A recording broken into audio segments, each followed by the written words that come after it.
What's up, party people? And thank you so much for joining us for another week for the CS Skills Exchange. We are very excited to have you all with us today. And a continuation of a previous session that we did on the CI deep dive, we are continuing the conversation with the CD deep dive. Special shout out to Cristiano for all of his support and help in helping build this session. And he will be our presenter today. So I've got the agenda in the chat. So please add your questions there rather than the chat box in Zoom. Cristiano, the stage is yours. Thank you. Are you able to see my screen and hear my voice? Yes. Yes. Great. So in the first part of this presentation, we talked about CI, and today we will focus more on the last part of the deployment lifecycle, the CD. I start talking about a famous battler that we always challenge on the field. I hope that a lot of you can appreciate the image.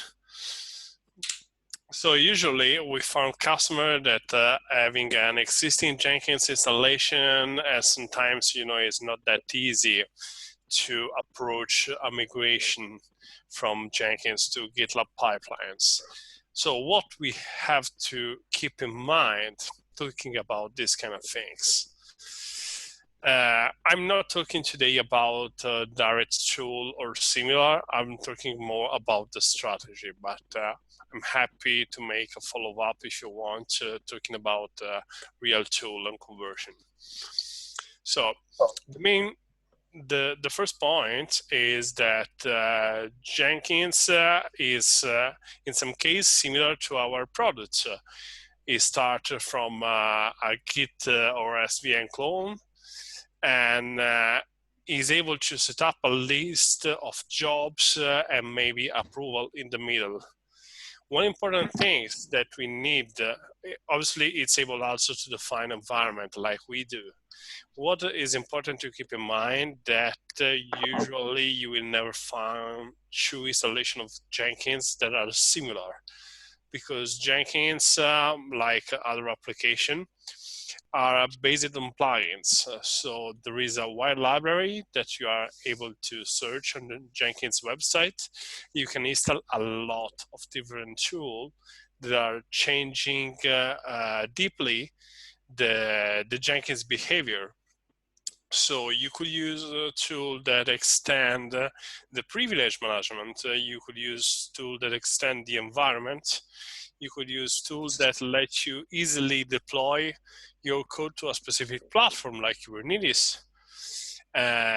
Or you could use tool to manage the release of your software, looking at tag version and these kind of things. So it's important when you compare, when you're talking about a migration, to make a complete asset of the real state of the installation. Usually I ask to the customer if I'm able to have a sort of screencast or similar to understand exactly what they are using inside Jenkins and how. But let's talk about the migration. So I made an inventory about the plugins. I made an inventory about the typical workflow that the customer is using. We need now to convert the existing work in our language, in our pipeline. Jenkins can use custom script or can use pre-built integration that could be less transparent to the user base. In every case, we need to check what is doing under the hood and convert the single stage. So as you know, we are able to manage parallel job thanks to our stage. And we are able also to have a complex triggering system between the different jobs, managing the relationship. For this kind of reason, what I usually suggest to a customer approaching a migration is don't make a simple translation. It's not about that. If you're using Jenkins from a while, maybe the idea behind your pipeline is a little bit outdated, and you And I'm pretty sure that you got some experience from that kind of feedback. So take the job that you made, take all the feedback that you received during the Jenkins usage, and trying to understand, looking at our logic and our pipeline, if your workflow is still valid, or we can have a way to improve the time or the resource that are needed for your pipeline. Obviously, if you have a custom script like a bash file or similar, it's really easy to migrate. You can just copy your script, add it to the project or in a dedicated project, and include the script inside your pipeline. If we are talking about an integration with a platform, for instance, that we are not supporting, or a tool that we are not supporting, it could be more challenging. Remember that with our script, we are able to use external API, we are able to use different command line tool. So usually our product is really open to any kind of integration. It's just about understanding the engine behind.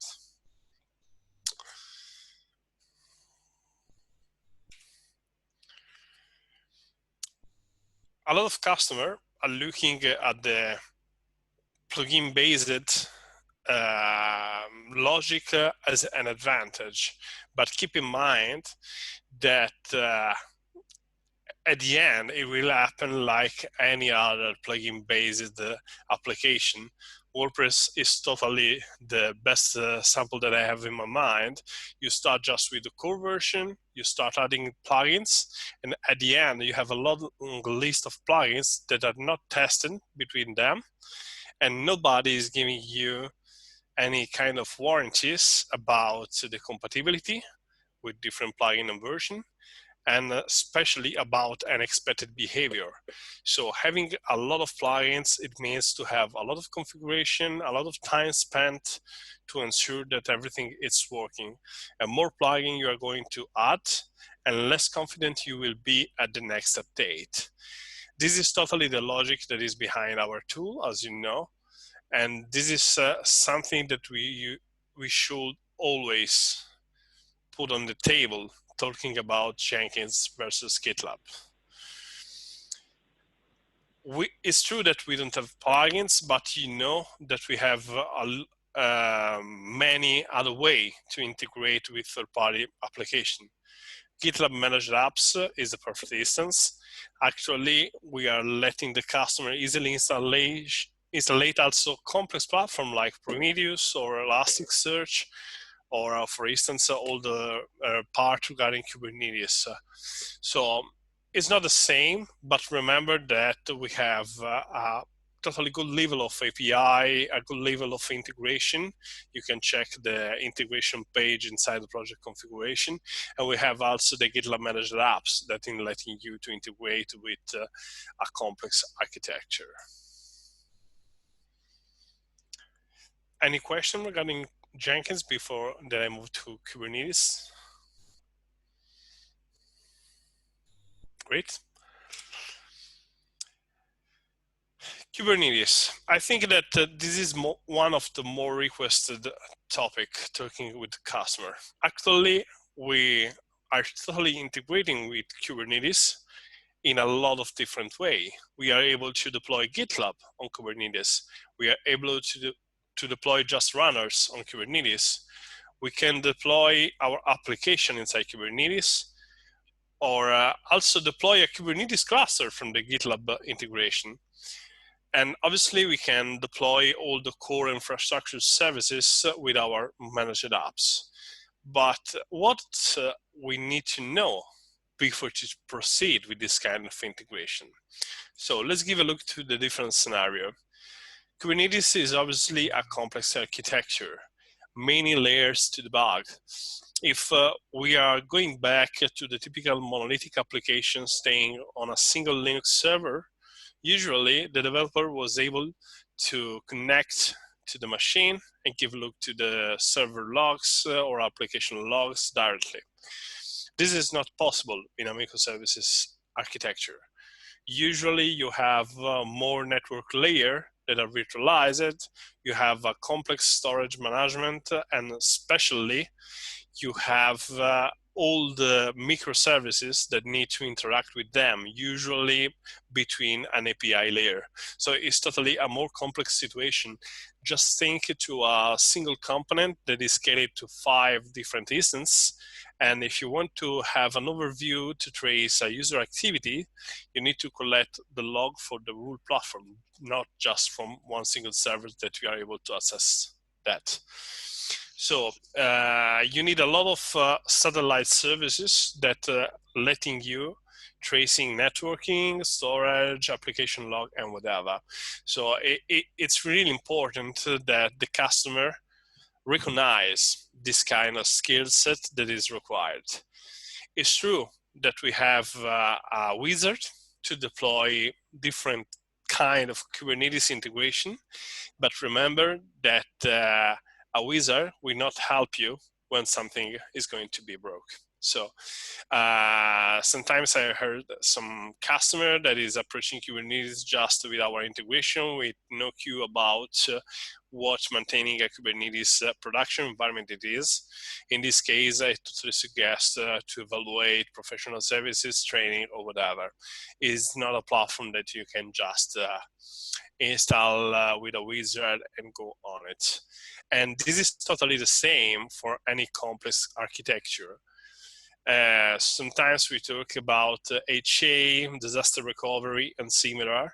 Remember that the most secure solution could not be the best, because if you ship a solution that is totally secure but is too much complex for the customer knowledge, they probably will not be able to roll back or make a disaster recovery in case of. So it's important to keep also the customer able to mastering their platform.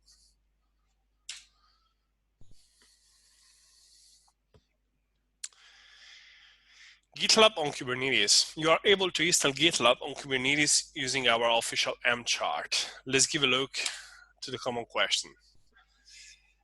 There is a lot of discussion between M2 and M3. Maybe you know that the main difference in M3 is that Tiller component has been removed. So now Helm is talking directly with the API of Kubernetes, not passing by the middle component that was called Tiller. There is a lot of confusion behind version. Actually, the GitLab chart is working with both of them major version. It works with 2 and it works with 3, and you have the reference about the version that started to support that. But our documentation and also a good part of our tests are still focused on the version 2. So maybe it could happen that looking in our documentation, you find a command that is working in version 2 and is not working in version 3. Don't worry. You can use the suggestion from the kube control or Helm tool that you're using, and you are able usually to find easily what you need to adapt. In general, approaching Helm, remember that the Helm chart is public, so you can give a look to our project, and there is always an override file that is defining all the single configuration that the Helm chart is accepting. It's really similar to our config.toml file for GitLab installation. There is a default configuration. Every single voice there is commented. So if you want to know if a specific configuration is supported or not, just go to our repo, open the override file, and check that. With the Helm CLI that you can install on your local machine, you are able also to fetch the value that are by default inside the chart, and you are able also to fetch the override that are living on a deployed environment. What I totally suggest is to store every configuration that you are doing regarding the override for Helm on a Git repo so that you can have track of this. Remember that actually our Omnibus installation and the Helm installation are not provided the same level of functionalities. One instance is GitLab page. So before to choose with the customer which is the best deployment approach, remember about that and check our compatibility list that is mentioned in the installation guidelines, so that you are sure that every component that the customer is requesting are available for the chosen deployment method. The Helm installation is including horizontal auto-scaling policies. So the deployment that you are doing with Helm is a sort of HA deployment. Why I mean a sort of? Because, for instance, you have to manage the storage part. So if your Kubernetes cluster have a storage provider that is already under HA, it's fine. The auto-scaling will take care just about the load. So if you have your pod dedicated, for instance, to GitLab shell or GitLab registry or Sidekick, and in which it will reach the targeted load or memory consumption, the Kubernetes scheduler will make the pod horizontal scaling. But it's just about that. Obviously, you can customize the policy. And remember also that this could not fix some specific configuration. For instance, if you are deploying yourself in a virtual machine environment, the large Sidekick setup, you are able to define for each Sidekick node which kind of job should be executed. Actually, with the Helm chart, the Sidekick is just scaling up, but it will pick any kind of job without any kind of differentiation. So it's important also, looking at this, to check the correct requirement also for the auto-scaling part. Remember also that our chart is including some subchart. For instance, we are using components like Nginx, Registry, Postgres, Redis, and so on that are not developed by us. So we are not writing and maintaining a new chart for that. We are just including the official chart with a specific version. Sometimes you could need to understand some specific configuration regarding this. Usually, for instance, it happens with the Nginx ingress. In this kind of case, you can give a look to the original chart and to our definition so that you can understand more the logic of the single component. It's possible to migrate an existing Omnibus installation to the Helm installation. So if you have a customer that have an old setup and want you go for a cloud provided instance based on Kubernetes, it's totally something that we can achieve. Complex and large setup, as mentioned, could be not supported. Track your chart configuration on a Git repo is totally suggested. Kubernetes deployed on a different provider can have different behaviors.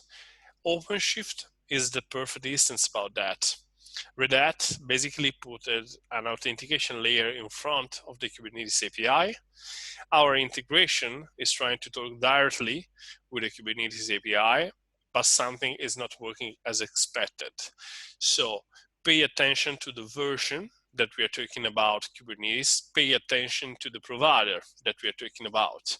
Another instance is that, as maybe some of you can remember, in Google Cloud is required to add a specific declaration to the ingress, because if not, you will not get the external IP address for the client connection. So don't take Kubernetes as a general object that is always having the same kind of answer. You need to investigate which kind of Kubernetes we are talking about. For instance, we had a lot of trouble passing from version 1.14 to 1.16 because a lot of things in the API has been deprecated or just updated the format for the request. And obviously, we support backups on Kubernetes. They are managed in a different way. It's not anymore a cron in the local machine. It's a Kubernetes scheduled task, but it's totally something that we can do. So don't worry about that. Cristiano, what does installing GitLab on Kubernetes have to do with continuous delivery? Sorry? Well, I was under the impression that this talk was about CD, as in Yeah, CI/CD. What does installing GitLab on Kubernetes have to do with continuous delivery? because you can manage, for instance, your Kubernetes installation with GitLab itself. You could Okay, you can, but what does it have to do with installing GitLab on Kubernetes? I'm not sure. I yeah, don't get the connection. I wanted to add this point because talking about Kubernetes, usually the customer have a lot of confusion. They think that we are integrating Kubernetes, but sometimes it's not clear about the different role of the Kubernetes integration. So I wanted to clarify every single scenario that we can have between GitLab and Kubernetes. The first that I mentioned, it was GitLab over Kubernetes. Now we will give a look to the others. This is important because it's the perfect instance for infrastructure as a code that I'm going to give a look forward in the presentation. A lot of customers are asking about how can I deploy my infrastructure? How can I use, for instance, Terraform or similar? This is the perfect instance. You have an Helm chart that is covering your application. You can use GitLab to manage the Helm chart and to deploy your application inside your cloud provider and having everything stored and versioned.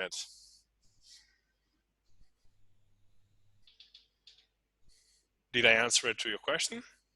Yeah, it just feels like we're spending a whole lot of time talking about GitLab on Kubernetes as opposed to using GitLab to deploy to Kubernetes or deploying in general. Is the next slide. Okay.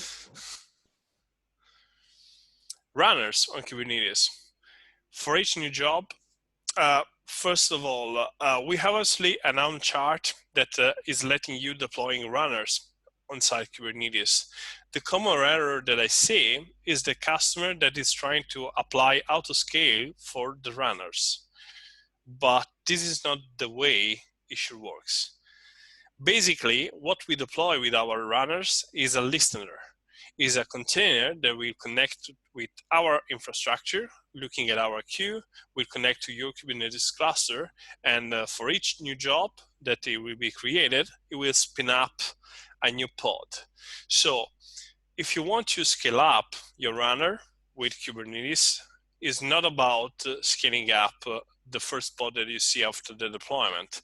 There is a specific configuration in the Helm chart that is the concurrent parameters that is letting you to decide how many runners can be spinned up at the same time. This is how the Kubernetes autoscaling for runners should be managed. Another common error is regarding the certificate. You should pass a certificate to the runners only if you are using a self-signed certificate that is not released by a public certification authority. Deploy on Kubernetes. This is the most interesting case, obviously, deploying our application on Kubernetes, what it means. When GitLab create the cluster, a GitLab service account with classing admin privilege is created in the default namespace to manage the new created cluster. This is one of the most common question. Customer is looking at our wizard. We are asking for a cluster admin, and the customer is thinking that we are using cluster admin for everything. No, it's not about that. Our cluster admin is required to manage all the secrets that will be used during the deployment. So when I'm deploying my application inside my namespace, I'm not going to use the cluster role admin that I passed to the wizard. But that account will take the ownership of creating a specific service account for that specific job. And this is giving the customer all the security regarding cross deployment. You are not able by default to deploy from a target namespace to another one. You don't have enough privilege. So this is important to share with the customer. Obviously, we require the same access level also if we are connected to an existing cluster. You know that we have the GitLab Managed Apps. GitLab Managed Apps is a set of Helm chart with a default configuration that we managed that let you easily install a set of applications, like for instance, Ingress, Set Manager, and so on. Remember that you are able to customize them. There is a specific file that you can add to your project that is going to manage the override for that specific application. You can also centralize the configuration for the whole managed app layer inside a specific project. Just pay attention that actually this configuration that is in the last tab of the Kubernetes integration is still in alpha. So could receive a lot of modification looking forward in the next release. As mentioned, a dedicated service account will be created for the specific namespace and deployments. If you want to jump in the middle regarding the GitLab Managed Apps, you are able to do that. For instance, I want to deploy a service that is relevant for me with Helm, but I don't want to use a dedicated tiller deployment, or I don't want to use another authentication layer. I can just download the certificate that our deployment created and use the same configuration to interact with the Helm deployment. So GitLab integration will see my deployment, and I will be able to see and check what GitLab made with this integration. And obviously the same for the value of GitLab Managed Apps. I deployed Ingress with GitLab. I don't know, for instance, how many nodes I'm able to scale up with the concurrent parameters that I mentioned in the past. I can just use the Helm client to retrieve the actual configuration. If you want to go over this and make a full customization, for instance, regarding secret and so on, you can do it, but you need to create a custom pipeline. Remember that also in a custom pipeline, you are able to use our integration. For instance, if you want to retrieve the Kubernetes metrics, the deployment dashboard, and similar, you just have to follow our naming convention for the service. And in that case, also with a custom pipeline, you are able to have all the information in our integration panel for Kubernetes. Another important point is that Kubernetes is including liveness and provenance check. You should always check which kind of test Kubernetes is going to make to your application. The common instance is with AutoDevOps. AutoDevOps is waiting for a web application that is listening on the port 5000. A lot of error that we also saw in the demo system engineers was just application that was listening on a different port, like the default HTTP port. So double check every time that you are following the standard that we are expecting from the Kubernetes integration side. In our AutoDevOps configuration, we are able, as you know, to create the Docker image for you. And the engine behind is Heroku. About that, Heroku is a great tool to standardize your code and to have an image that is quick running inside your system. But pay attention to the security layer. Usually, Heroku is not updating so much their image, so they usually are updated, and they could include some vulnerability. Especially in a customer that is using our security scan, it's easy that the container scanning is not passing the test, showing some high critical vulnerability. But without defining a custom Docker file, usually you are not able to fix them. So the suggestion is start with Heroku, test your application, ensure that your code is following the market standard, but for production environment, use the Docker file override.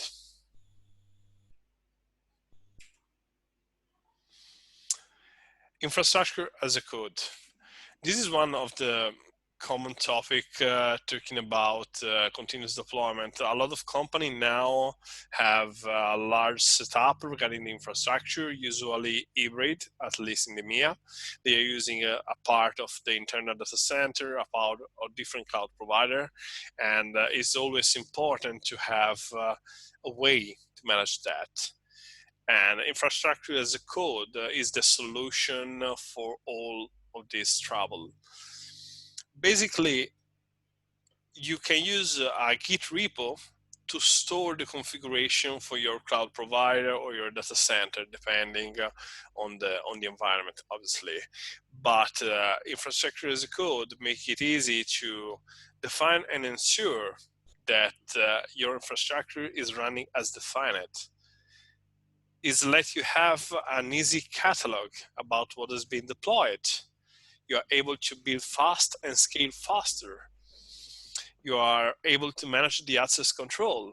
Everything is traced, every change is under the Git history. So it's really easy in a regulated environment to have the whole audit log about who made that specific change at the infrastructure layer. So we have the change management, and obviously we have a standardization. Basically, we are taking the common advantage of the regulated software development, and we are copying this advantage in the infrastructure management. This is why the infrastructure as a code is getting this kind of audience. On the market, you have a lot of tools that are able to achieve this goal. They have some small difference. I just would like to make a quick overview over them.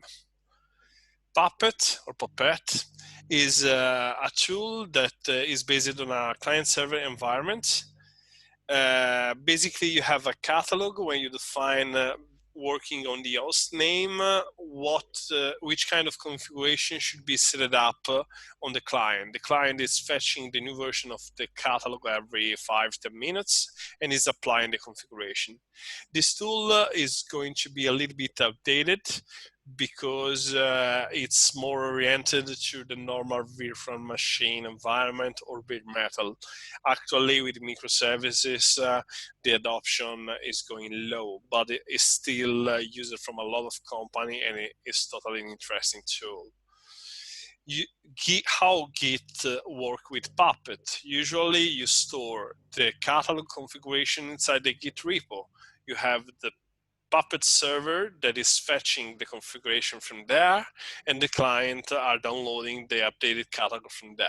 So you have the whole life cycle of the deployment on the infrastructure managed by the Git logic. Ansible and Puppet are similar. The only difference is that Puppet require configuration and one agent that is installed on the local machine. Ansible have a similar catalog that are called playbooks, and it uses a common connection protocol like SSH to connect to the target environment, make the asset, and apply the configuration, but they are really similar. The difference is that in an infrastructure as a code environment, you can use GitLab, for instance, to store the playbook and have a dedicated CD job that is using the Ansible client, taking the credential and applying directly the configuration in the different environment. With Puppet, GitHub is not enough. You need always a Puppet server or similar. Terraform is a little bit different from this. Terraform is based on a set of providers, like for instance, Google Cloud, Kubernetes, AWS, and similar, that is giving you a list of a sort of API.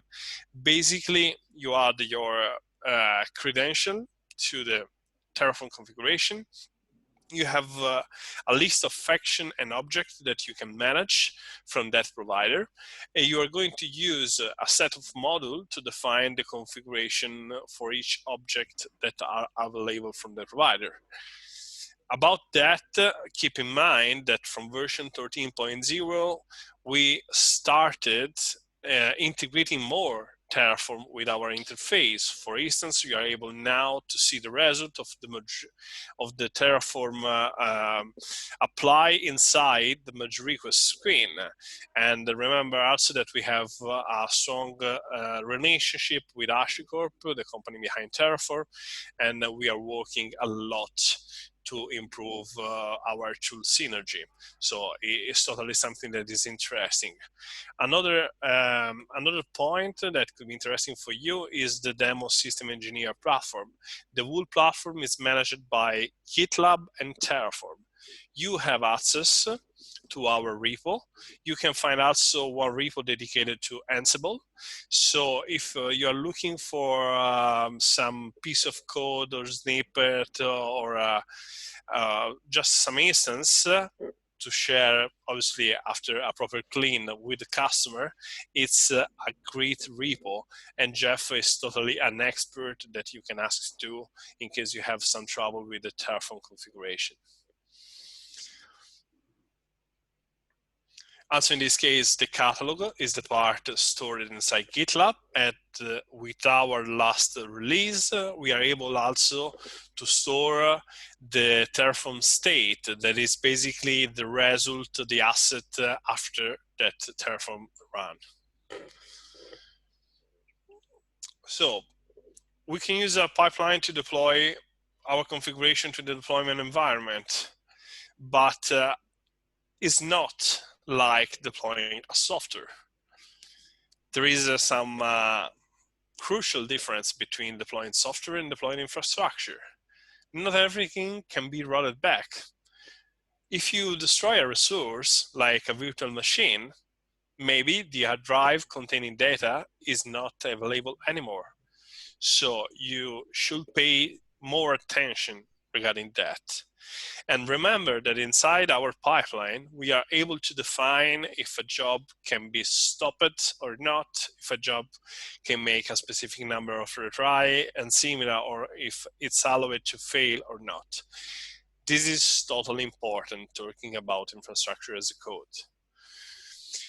Pay attention also to stop a pipeline during a deployment. You could leave the infrastructure in an unexpected state, and you could have trouble connecting again with the same infrastructure. Maybe you removed some resources and you still not uploaded the new one. So in case of wrong deployment in an infrastructure as a code environment could require also a remote hand or similar. And obviously, don't use infrastructure as a code if you don't know how to do it manually, because also in this case, it will be a complex situation if you need to investigate or if you don't have a background about the common trouble doing infrastructure deployments.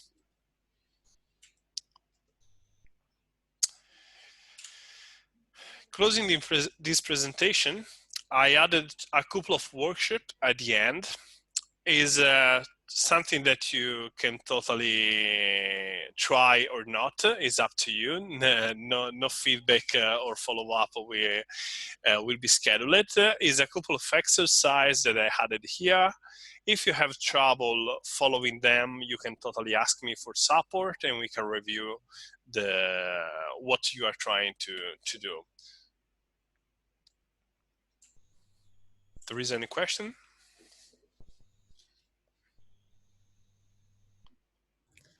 Nothing in the chat yet. So I'll type it up in a minute, but Cristiano, I was looking at our stages in GitLab, and I believe that CD covers both the release and configure stage. As a matter of fact, I believe it covers release even more than configure because it has continuous delivery right in the description. I didn't see any talk about feature flags or release orchestration or release, what's the other thing they have?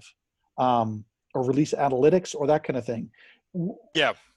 To give you some context behind the content of the slide, we made a quick poll. Chris, I'm wrong, a couple of months ago, something similar, looking for the common question and topic that was interesting regarding the whole presentation, the CI and CD part.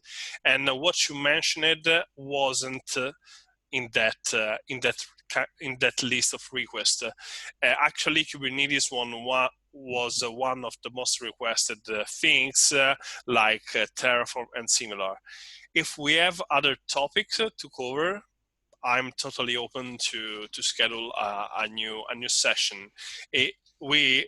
As you can imagine, the environment was really large. Our tool is covering a lot of different things in CI and CD, and so we needed to pick up just some topic. But I'm totally open to look for new session. Just let me know. It's not a problem. That's fair. Thank you. Yeah. Sorry. Yeah.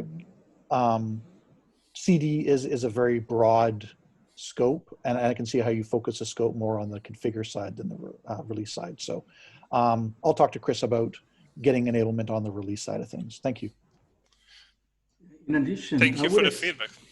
Yeah, aligning with what John is saying, when you talk to CD, it's very easy and obviously to give emphasis to GitLab, to Kubernetes, because GitLab plays very well with it, right? I would like to see in a future presentation the more traditional infrastructure, that it's not so easy, because I don't think we talk a whole lot about it, right? For example, I flew out to Brazil to a traditional bank, right? And then the scenarios given to me had nothing to do with Kubernetes. It was very much like, okay, I have a Windows environment, right? So I need to put runners on Windows, and then I need to, how do I execute PowerShell now? How do I remotely connect to my production environment, right? Versus Linux now. Now I need, what characteristics I need to make sure I fill these requirement of deploying Linux environments. What about databases, right? I would like to see a CD more focused on those scenarios. They're more traditional. There are more legacy customers, because I feel like that, you know, we make a mistake of talking a lot about the technologies of the future, which is beautiful. We need to define the path for our customers, but I think we miss a whole lot on talking about how can you help you where you are right now. Yeah, I can totally understand. And this is why I added Puppet as the first tool. For the kind of scenario that you mentioned, a tool like Puppet is the perfect solution. Basically, you are able, for instance, to define that you have your front-end server, Windows or Linux is the same, the tool is cross-platform, and you want to ensure that or a specific tag from your code, or just the last version of a label from your Git repo is deployed. What you can do using GitLab to pilot Puppet is to say, okay, when I publish this version, ensure that the server is releasing the new version in production. Or for instance, what you can do is to force the pull from a specific Git configuration every 10, 30, or 1 hour, what you want, time interval. And another case that you could do, for instance, is to attach a monitor platform to the infrastructure as a code. For instance, I'm getting back from my monitor system that my front end is showing a 500 errors kind. The monitoring system made 3 attempts. In the monitoring system term, we are in a hard state, and the hard state can trigger an action. That action could trigger, for instance, a GitLab pipeline that is going to deploy again that specific service. And remember that talking about infrastructure as a code, we are not able just to manage your single application, what you are coding, but using Terraform, for instance, we can update your DNS configuration, your switch, your storage, or everything that is able to be managed by any single kind of integration. So it's a real common situation, what you mentioned. Really few customers actually are able to go for Kubernetes without any pain. And this is where infrastructure as a code is more important.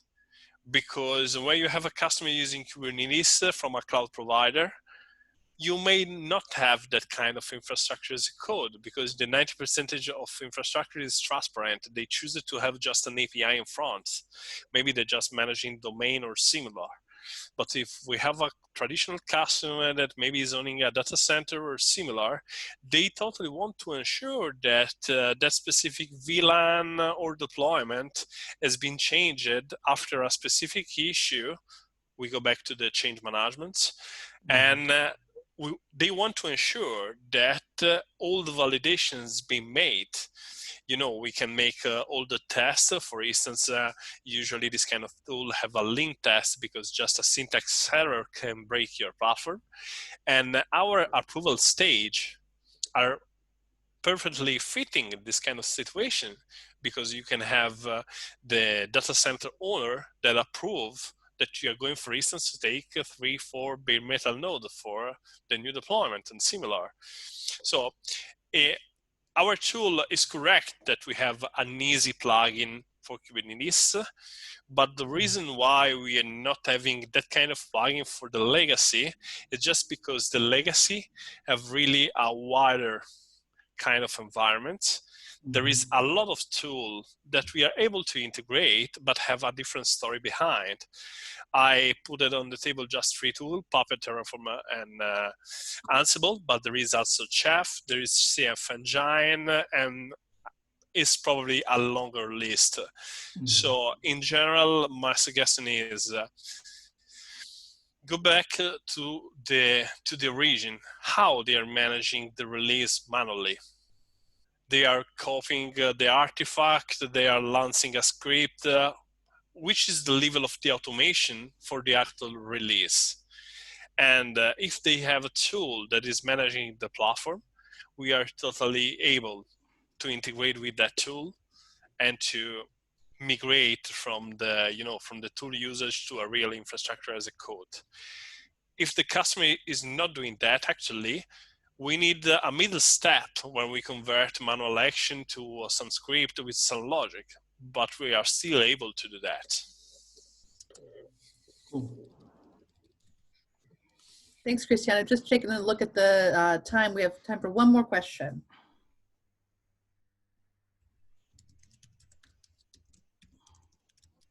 All right. If you think of anything later, please feel free to add it to the agenda. You can update the issue, and I'll get the recording up later today. Thank you so much, Cristiano, and everyone who had questions and participated today. We look forward to seeing you all next time. Thank you, everyone. Bye-bye. Bye-bye.